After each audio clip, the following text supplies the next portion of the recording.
Jefferson Curl. The Jefferson Curl focuses on flexion of your spine.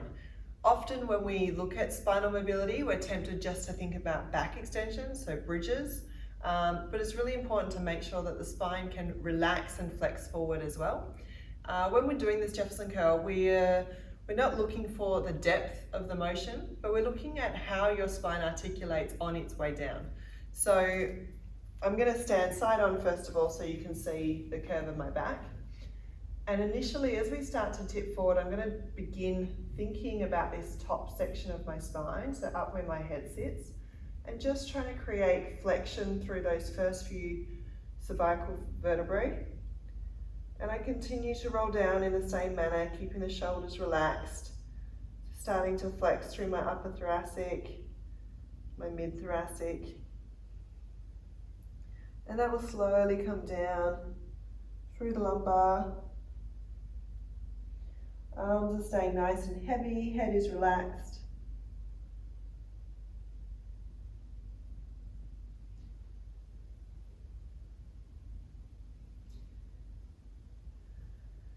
And I roll down as far as I feel comfortable. Again, not focusing on the depth. This should feel like I'm hanging rather than reaching. And then to come back up, initiating the same way, tucking the pelvis under and rolling from the lower back. Keeping the head down, slowly coming back up to here. Now, depending on how that feels for you, you may only want to go a third of the way or halfway down. It really is up to you. Anywhere where you're feeling a lot of stretch is a good spot for you to spend some time. So as you come down, you may start to feel a nice opening or a stretch across through the shoulder blades. This would be fine just to stop your Jefferson Curl here. Spend a bit of time breathing, trying to relax the arms and rolling back up.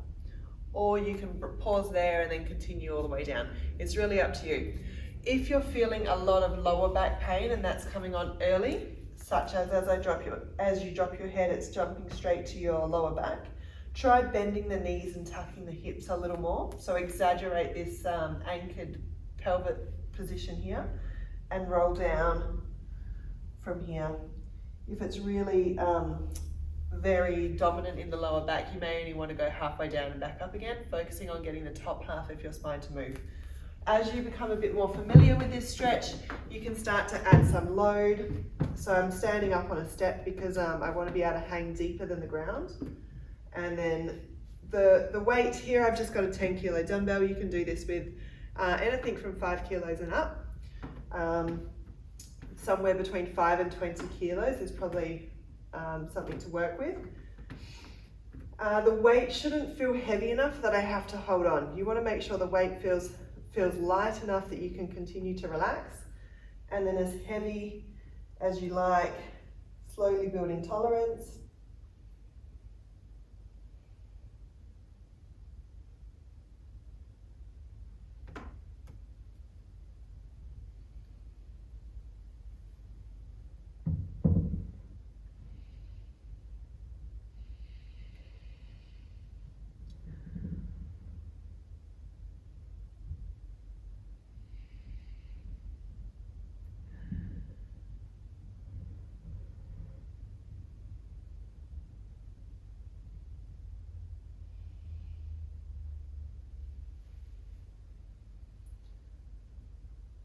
One of the common mistakes we see with the Jefferson Curl is that once the head drops forward, it kind of becomes a bit more of a bow. So we're tipping forward similar to more like a deadlift.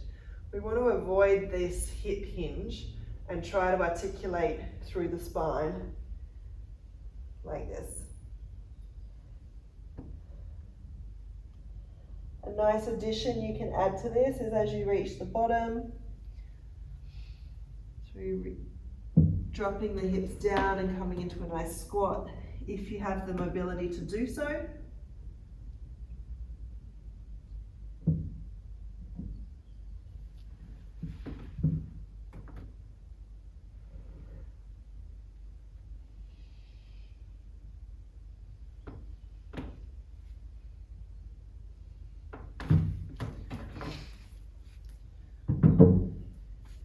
so with the Jefferson Curl, as I mentioned, the weight is optional. It can change day to day, so listen to what your body's telling you. Especially if you're doing this first thing in the morning, just body weight is often enough. So do your first curl with no weight at all. See how that feels. If your back's getting enough of a stretch, stick with that. If it's starting to feel more confident and you're more familiar with the exercise, then by all means start to grab a dumbbell, begin around 5 kilos and start to load that up slowly over time. And just a reminder that the weight should be heavy and light enough that you can still relax. As soon as you're holding a weight that you feel that you have to kind of grip onto and it's keeping you a little bit more rigid, it's too heavy for you. So keep that in mind as you're loading your Jefferson Curl. And then the other thing is when it's filling in your lower back, bend the knees more, tuck the pelvis under and don't go as far down. As you perform your Jefferson Curl, keep in mind every single vertebrae. We're trying to create a little bit of flexion at every intersection rather than a lot of hinging on one area.